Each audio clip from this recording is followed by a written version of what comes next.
ഇക്കാലത്തെ ആഘോഷങ്ങളിൽ ഒഴിച്ചുകൂടാനാകാത്ത ഘടകങ്ങളാണ് spray സ്ട്രിങ്ങും glitter ബോംബും colour ബോംബുമെല്ലാം. കല്യാണങ്ങളിൽ താലി ചാർത്തുമ്പോഴും പിറന്നാളിന് കേക്ക് മുറിക്കുമ്പോഴും ഗ്ലിറ്റർ ബോംബ് പോലുള്ള ആഘോഷ വസ്തുക്കൾ പൊട്ടിക്കാതിരിക്കുന്നത് അപൂർവമാണ്. ചിലപ്പോഴെല്ലാം ആഘോഷങ്ങൾക്ക് വേണ്ടി നാം തയ്യാറാക്കുന്ന ചില വസ്തുക്കൾ അപകടത്തിന് കാരണമായി തീരാറുണ്ട്. ഇന്നാണെങ്കിൽ വിവാഹമായിക്കോട്ടെ, പിറന്നാളായിക്കോട്ടെ, വിവാഹ വാർഷികമായിക്കോട്ടെ, എന്തിനും പറ്റുന്ന അനേകം വസ്തുക്കൾ മാർക്കറ്റിൽ ലഭ്യമാണ്.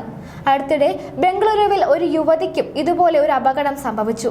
വിവാഹത്തിന്റെ ഫോട്ടോഷൂട്ടിനിടയിൽ കളർ ബോംബ് പൊട്ടിത്തെറിച്ച് വധുവിന് സാരമായ പരിക്കേൽക്കുകയായിരുന്നു. ഫോട്ടോഷൂട്ടിന് വേണ്ടി തയ്യാറാക്കി വെച്ചതായിരുന്നു കളർ ബോംബ്. ഫോട്ടോഷൂട്ടിനിടയിൽ പിന്നിലായി പൊട്ടിത്തെറിക്കാൻ തയ്യാറാക്കിയ കളർ ബോംബ് പക്ഷെ പ്രതീക്ഷിക്കാതെ ദമ്പതികളുടെ അടുത്തേക്ക് പാഞ്ഞെത്തുകയായിരുന്നു. ആ സമയത്ത് വരൻ വധുവിനെ എടുത്തുയർത്തുകയായിരുന്നു. കളർ ബോംബ് പൊട്ടിത്തെറിച്ച വധുവിന്റെ പിൻഭാഗത്താണ് സാരമായി പരിക്കേറ്റത്. ദമ്പതികളായ വിക്കിയും പിയയും കാനഡയിൽ താമസമാക്കിയ ഇന്ത്യൻ വംശജരാണ്. എന്നാൽ ഇവരുടെ വിവാഹം നടന്നത് ബംഗളൂരുവിലാണ്. വിവാഹത്തിന് ശേഷം ഫോട്ടോഷൂട്ട് നടക്കവെയാണ് കളർ ബോംബ് പൊട്ടിത്തെറിക്കുകയും അപകടം നടക്കുകയും ചെയ്തത്. വിക്കി പിയയെ എടുത്തുയർത്തുകയും ചുംബിക്കാൻ തുടങ്ങുകയും ചെയ്യുകയായിരുന്നു.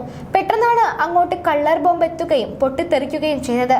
പിയയുടെ ശരീരത്തിൽ ഇത് കൊള്ളുകയും ചെയ്തു. മുടിയും കരിഞ്ഞു പോയിട്ടുണ്ട്. വധുവിനെ ആശുപത്രിയിൽ എത്തിക്കുകയും ചെയ്തു. ഇവർ തന്നെയാണ് ഈ അപകടത്തിന്റെ ദൃശ്യങ്ങൾ സോഷ്യൽ മീഡിയയിൽ ഷെയർ ചെയ്തത്. മറ്റുള്ളവർക്കുള്ള മുന്നറിയിപ്പ് കൂടിയായിട്ടാണ് ഈ ദൃശ്യങ്ങൾ പങ്കുവച്ചതെന്നും ദമ്പതികൾ വ്യക്തമാക്കി. വീഡിയോയിൽ വരൻ വധുവിനെ എടുത്തുയർത്തുമ്പോൾ കളർ ബോംബ് പൊട്ടിത്തെറിക്കുന്നത് കാണാം. ആദ്യം അവർ ഗവനിച്ചില്ലെങ്കിലും വളരെ പെട്ടെന്ന് തന്നെ പൊള്ളലേറ്റത് തിരിച്ചറിയുകയും വധുവിന്റെ മുഖഭാവം മാറുകയും ചെയ്തിട്ടുണ്ട്. വധുവിന്റെ പിൻഭാഗത്ത് പൊള്ളലേറ്റതിന്റെയും കരിഞ്ഞ മുടിയുടെയും ദൃശ്യങ്ങളും വീഡിയോയിൽ വ്യക്തമായി കാണാം.